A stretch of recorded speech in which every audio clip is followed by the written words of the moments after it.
Capítulo 10 do mandato, seção Disposições Gerais. Artigo 654. Todas as pessoas capazes são aptas para dar procuração mediante instrumento particular que valerá desde que tenha a assinatura do outorgante. Parágrafo 1º. O instrumento particular deve conter a indicação do lugar onde foi passado, a qualificação do outorgante e do outorgado, a data e o objetivo da outorga com a designação e a extensão dos poderes conferidos. Parágrafo 2º. O terceiro com quem o mandatário tratar poderá exigir que a procuração traga a firma reconhecida.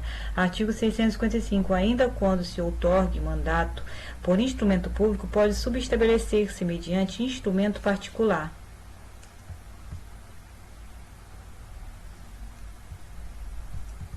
Artigo 656. O mandato pode ser expresso ou tácito, verbal ou escrito. Artigo 657. A outorga do mandato está sujeita à forma exigida por lei para o ato a ser praticado. Não se admite mandato verbal quando o ato deva ser celebrado por escrito. Artigo 658. O mandato presume-se gratuito quando não houver sido estipulada retribuição, exceto se o seu objeto corresponder ao daquele que o mandatário trata por ofício ou profissão lucrativa. Parágrafo único. Se o mandato for oneroso, caberá ao mandatário a retribuição prevista em lei ou no contrato, sendo estes omissos, será ela determinada pelos usos do lugar ou na falta deste por arbitramento.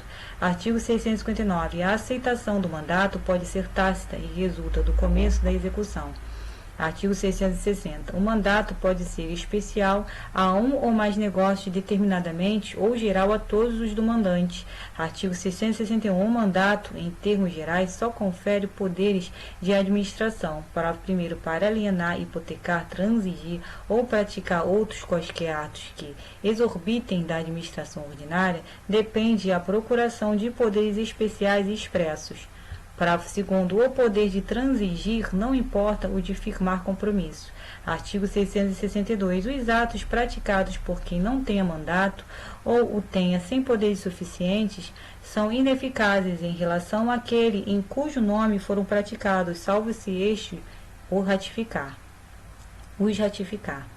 Parágrafo único. A ratificação há de ser expressa ou resultar de ato inequívoco e retroagirá à data do ato. Artigo 663. Sempre que o mandatário estipular negócios expressamente em nome do mandante, será este o único responsável. Ficará, porém, o mandatário pessoalmente obrigado a se agir no seu próprio nome, ainda que o negócio seja de conta do mandante.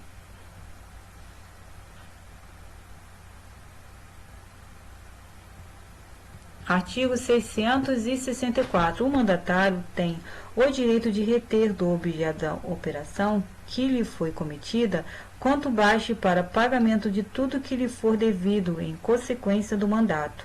Artigo 665. O mandatário que exceder os poderes do mandato ou proceder contra eles será considerado mero gestor de negócios enquanto o mandante lhe não ratificar os atos. Artigo 666. O maior de 16 anos e menor de 18 anos, não emancipado, pode ser mandatário, mas o mandante não tem ação contra ele, senão de conformidade com as regras gerais aplicáveis às obrigações contraídas por menores.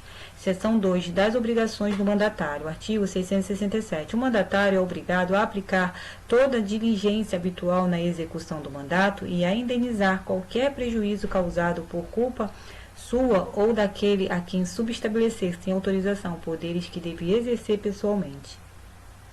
Parágrafo 1º. Se, não obstante proibição do mandante, o mandatário se fizer substituir na execução do mandato, responderá ao seu constituinte pelos prejuízos ocorridos sob a gerência do substituto, embora provenientes de caso fortuito, salvo provando que o caso teria sobrevindo, ainda que não tivesse havido subestabelecimento.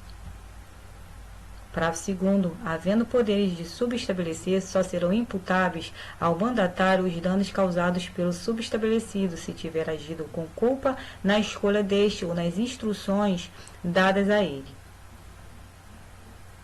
Parágrafo 2º. Havendo poderes de subestabelecer, só serão imputáveis ao mandatário os danos causados pelo subestabelecido, se tiver agido com culpa na escolha deste ou nas instruções dadas a ele.